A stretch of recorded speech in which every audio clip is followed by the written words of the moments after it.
Hello friends, ನಮಸ್ಕಾರ. Mushroom biryani ಮಾಡೋದು ಹೇಗೆ ಅಂತ ನೋಡೋಣ. ನಾನು ಮಾಡಿರೋ ಈ ರೆಸಿಪಿ ನಿಮ್ಗೆ ಇಷ್ಟ ಆದರೆ ಲೈಕ್ ಮಾಡಿ, ಕಮೆಂಟ್ ಮಾಡಿ, ಸಬ್ಸ್ಕ್ರೈಬ್ ಮಾಡಿ. ಪಕ್ಕದಲ್ಲೇ ಬರೋ ಬೆಲ್ ಬಟನ್ನ ಪ್ರೆಸ್ ಮಾಡಿದ್ರೆ ನಾನು ಪ್ರತಿ ವಿಡಿಯೋ ನೋಟಿಫಿಕೇಷನ್ ನಿಮಗೆ ತಕ್ಷಣ ಬರುತ್ತೆ. ಮೊದಲಿಗೆ ಒಂದು ಮಿಕ್ಸಿ ಜಾರ್ ಇಟ್ಕೊಂಡಿದ್ದೀನಿ. ಮಿಕ್ಸಿ ಜಾರಿಗೆ 4-5 ಹಸಿಮೆಣ್ಸಿನ್ಕಾಯಿನ ತೊಳೆದು ಇಟ್ಕೊಂಡಿದ್ದೀನಿ. ಅದನ್ನು ಹಾಕಂತಿದ್ದೀನಿ. ಸ್ವಲ್ಪ ಶುಂಠಿ ಇಟ್ಕೊಂಡಿದ್ದೀನಿ, ಅದನ್ನು ಹಾಕಂತಿದ್ದೀನಿ. ಒಂದು ಗಡ್ಡೆ ಬೆಳ್ಳುಳ್ಳಿನ ಬಿಡಿಸಿ ಇಟ್ಕೊಂಡಿದ್ದೀನಿ, ಅದನ್ನು ಹಾಕಂತಿದ್ದೀನಿ. ಇದಿಷ್ಟನ್ನು ಮಿಕ್ಸಿ ಜಾರ್ಗೆ ನೀರು ಹಾಕೊಂಡು ಸ್ವಲ್ಪ ರುಬ್ಕೊಂಡು ಬರೋಣ. ಒಂದು ಕುಕ್ಕರ್ ಇಟ್ಕೊಂಡಿದ್ದೀನಿ. ಒಂದು 3 ಸ್ಪೂನಷ್ಟು ಎಣ್ಣೆ ಹಾಕಂತಿದ್ದೀನಿ. ಎಣ್ಣೆ ಸ್ವಲ್ಪ ಬಿಸಿ ಆಗಲಿ. ಇದಕ್ಕೆ ಪಲಾವ್ ಎಲೆ, ಮರಾಠಿ ಮೊಗ್ಗು, ಏಲಕ್ಕಿ, ಸೋಂಪು ಹಾಕಂತಿದ್ದೀನಿ.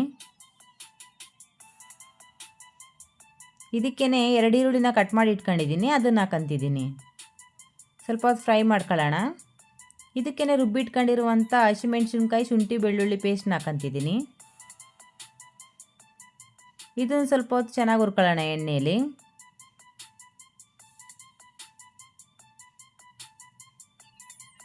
ಇದನ್ನು ಹುರಿದಾಯಿತು. ಇವಾಗ ಮಶ್ರೂಮ್ನ ತೊಳೆದು ಕಟ್ ಮಾಡಿ ಇಟ್ಕೊಂಡಿದ್ದೀನಿ, ಇದನ್ನು ಹಾಕಂತಿದ್ದೀನಿ.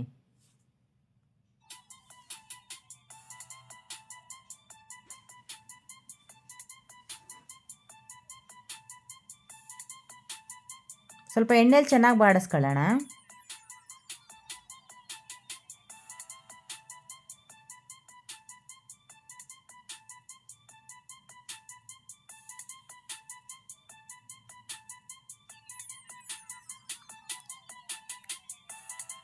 ಅರ್ಧ ಸ್ಪೂನಷ್ಟು ಚಕ್ಕೆ ಲವಂಗದ ಪುಡಿ ಹಾಕಂತಿದ್ದೀನಿ. ನೀವು ಬೇಕಿದ್ರೆ ಚಕ್ಕೆ ಲವಂಗ ಕೂಡ ಹಾಕೊಬೋದು. ಸ್ವಲ್ಪ ಅರಿಶಿನ ಹಾಕಂತಿದ್ದೀನಿ. ಇದನ್ನೆಲ್ಲ ಚೆನ್ನಾಗಿ ಮಿಕ್ಸ್ ಮಾಡ್ಕೊಳ್ಳೋಣ. ಈ ಟೈಮಲ್ಲಿ ನಾನು ಅರ್ಧ ಸ್ಪೂನಷ್ಟು ಗರಂ ಮಸಾಲ ಹಾಕಂತಿದ್ದೀನಿ. ಅರ್ಧ ಸ್ಪೂನಷ್ಟು ಬಿರಿಯಾನಿ ಮಸಾಲ ಹಾಕಂತಿದ್ದೀನಿ. ಇದನ್ನೆಲ್ಲ ಚೆನ್ನಾಗಿ ಎಣ್ಣೆಲಿ ಹುರ್ಕೊಳ್ಳೋಣ. ಇದೆಲ್ಲ ಹುರಿದಾದ್ಮೇಲೆ 2 ಟೊಮೆಟೊನ ಕಟ್ ಮಾಡಿ ಇಟ್ಕೊಂಡಿದ್ದೀನಿ, ಅದನ್ನು ಹಾಕಂತಿದ್ದೀನಿ. ಟೊಮೆಟೊ ಎಲ್ಲ ಸ್ವಲ್ಪ ಸಾಫ್ಟ್ ಆಗಲಿ, ಅಲ್ಲಿ ತನಕ ಸ್ವಲ್ಪ ಹುರ್ಕೊಳ್ಳೋಣ. 1 ಗ್ಲಾಸ್ ಅಕ್ಕಿಗೆ 2 ಗ್ಲಾಸ್ ನೀರು ಥರ ನಾನು ನೀರು ಹಾಕಂತಿದ್ದೀನಿ. ರುಚಿಗೆ ತಕ್ಕಷ್ಟು ಉಪ್ಪು ಹಾಕಂತಿದ್ದೀನಿ. ಇದೆಲ್ಲ ಸ್ವಲ್ಪ ಕುದೀಲಿ. ಈ ಟೈಮಲ್ಲಿ ನಾನು ತೊಳೆದಿಟ್ಕೊಂಡಿರುವಂಥ ಕೊತ್ತಂಬರಿ ಸೊಪ್ಪು ಹಾಕಂತಿದ್ದೀನಿ.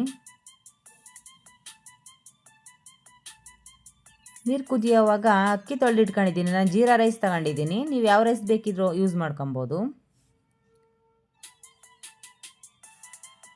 ಈ ಟೈಮಲ್ಲಿ ನಾನು ಹಾಕಂತಿದ್ದೀನಿ. ಒಂದು ಸಲ ಮಿಕ್ಸ್ ಮಾಡಿ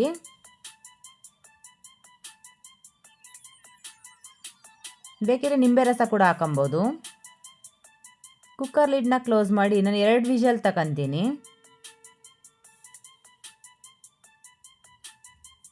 ರೆಡಿ ಆಯಿತು ನಮ್ಮ ಮಶ್ರೂಮ್ ಬಿರಿಯಾನಿ. ನಾನು ಮಾಡಿರೋ ಈ ರೆಸಿಪಿ ನಿಮ್ಗೆ ಇಷ್ಟ ಆದರೆ ಲೈಕ್ ಮಾಡಿ, ಕಮೆಂಟ್ ಮಾಡಿ, ಸಬ್ಸ್ಕ್ರೈಬ್ ಮಾಡಿ.